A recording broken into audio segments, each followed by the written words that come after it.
Hello, आप सभी लोग कैसे हैं। अगर आप 2025 में एग्ज़ाम देना चाहते हैं 12वीं का, चाहे आप साइंस हो, आर्ट्स हो या कॉमर्स हो, क्योंकि पिछला जो हिंदी का कई क्वेश्चन जो 4 ख़त्म हो चुका है सब्जेक्टिव क्वेश्चन, ये 5 से लेकर आए हैं।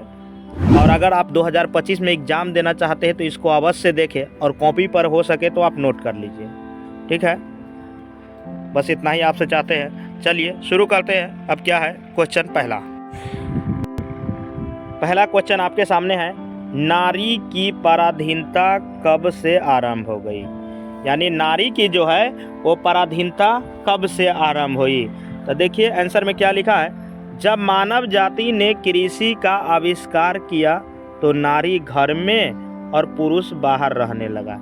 यानी जब मनुष्य ने क्या किया, जब कृषि का आविष्कार किया तो नारी कहाँ रहने लगी, घर में, क्योंकि उस अन्न को संभालने लगी। और पुरुष क्या करने लगा, बाहर काम करने लगा, खेत में मजदूरी करने लगा, ठीक है। आगे देखिए फिर क्या लिखा हुआ है, आगे लिखा हुआ है कि यहाँ से जिंदगी 2 टुकड़ों में बट गई और घर का काम नारी संभालने लगी और बाहर का काम पुरुष संभालने लगा। समझे क्या है कि जब कृषि का आविष्कार हुआ तो नारी क्या करने लगी, घर संभालने लगी और पुरुष बाहर काम करने लगा। तब से नारी की पराधीनता आरंभ हो गई, ठीक है। चलिए, और इसको हम चाहते अपने भाषा में लेके आए, आसान से आसान भाषा में समझा रहे हैं। और आपको एग्जाम में रटना नहीं है, इसको समझ के जाइए।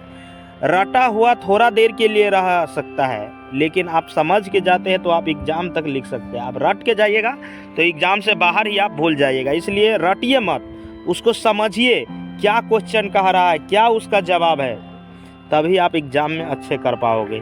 चलिए क्वेश्चन नंबर 6 पर चलते हैं। क्या लिखा हुआ है आपके सामने, जयप्रकाश नारायण की पत्नी का नाम क्या था। यानी जयप्रकाश नारायण जो है, जिसको हम जेपी कहते हैं, उसके पत्नी का नाम क्या था। तो जवाब में देखिए बहुत ही सरल भाषा में लिखा हुआ है कि जयप्रकाश नारायण की पत्नी का नाम प्रभावती देवी था। ऑब्जेक्टिव में भी पूछ सकता है कि जयप्रकाश नारायण की पत्नी का नाम क्या था। तो जयप्रकाश नारायण के पत्नी का नाम क्या था, प्रभावती देवी था, जो प्रसिद्ध गांधीवादी ब्रज किशोर प्रसाद की पुत्री थी। जो गांधीवादी थे और ब्रज किशोर प्रसाद की क्या थे, ये पुत्री थे। आगे देखिए क्या है फिर,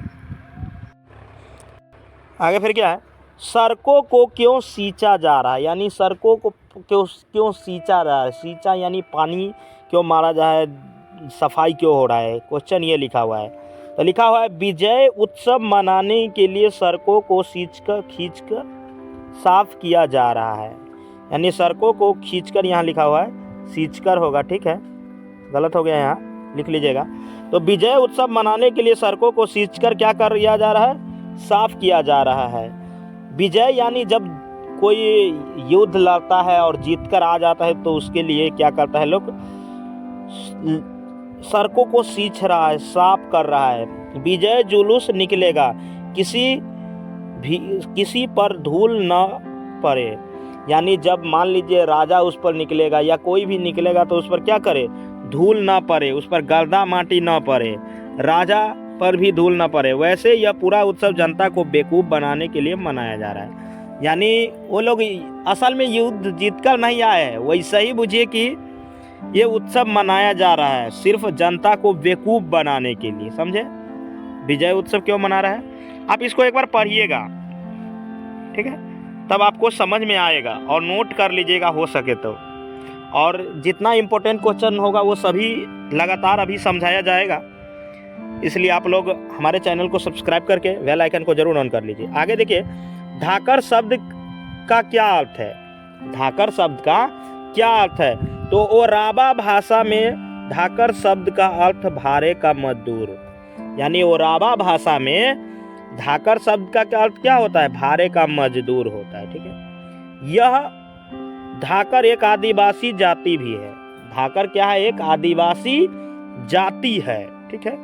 इसको नील के खेती करने हेतु दक्षिण बिहार के छोटा नागपुर से चंपारण लाया गया था। आपको पता है कि चंपारण में बहुत नील का खेती होता था, इसलिए छोटा नागपुर में से चंपारण लाया गया था। किसको, ये जो आदिवासी जाति थे उसको नील की खेती के लिए। ठीक है, आगे देखिए क्वेश्चन नंबर आखिरी यानी 9 नंबर क्वेश्चन क्या है, लिखा है बुद्ध ने आनंद से क्या कहा था। अर्धनारीश्वर शीर्षक निबंध के अनुसार लिखे। यानी बुद्ध ने आनंद से क्या कहा था, वो अर्धनारीश्वर पाठ के आधार पर आपको क्या करना है, लिखना है। अब समझिए इसमें क्या है आंसर। लिखा हुआ है बुद्ध ने आनंद से कहा था मैंने जो धर्म चलाया था वह 5 सहस्त्र वर्ष तक चलने वाला था। यानी बुद्ध ने आनंद से कहा कि मैंने जो धर्म चलाया था वो 5 सहस्त्र वर्ष तक, सहस्त्र मतलब होता है हजार, क्या होता है, हजार, तो 5000 वर्ष तक चलने वाला था, किंतु अब यह 500 वर्ष ही चलेगा। बोला है अब यह कितना चलेगा, अब मात्र यह 500 वर्ष ही चलेगा, क्योंकि नारियों को मैंने भिक्षुणी होने का अधिकार दिया। नारियों को मैंने क्या कर दिया, भिक्षुणी होने का अधिकार दे दिया है, समझे। और फिर ये पार्ट 2 वीडियो है, और अगर आप पार्ट 1 नहीं देखे हैं तो देखिए 1 में 1 से 4 तक समझाया गया है और इसमें 5 से लेकर 9 तक समझाया गया है। और इन सभी वीडियो के आप चाहते हैं कि PDF मिले तो नीचे डिस्क्रिप्शन बॉक्स में जाके आप वहां से डाउनलोड कर सकते हैं। ठीक है, और जो भी 2025 में एग्ज़ाम देना चाहते 12th के या 10th के, वो हमारे चैनल को अवश्य सब्सक्राइब करके बेल आइकन को ऑन कर लीजिए, जिससे कि ऐसा जो आसान भाषा में समझाया जाता है उसका वीडियो आपके पास आए, जिससे कि आप समझ के एग्ज़ाम में बहुत अच्छे से अच्छे और बेहतर से बेहतर कर पाएँ।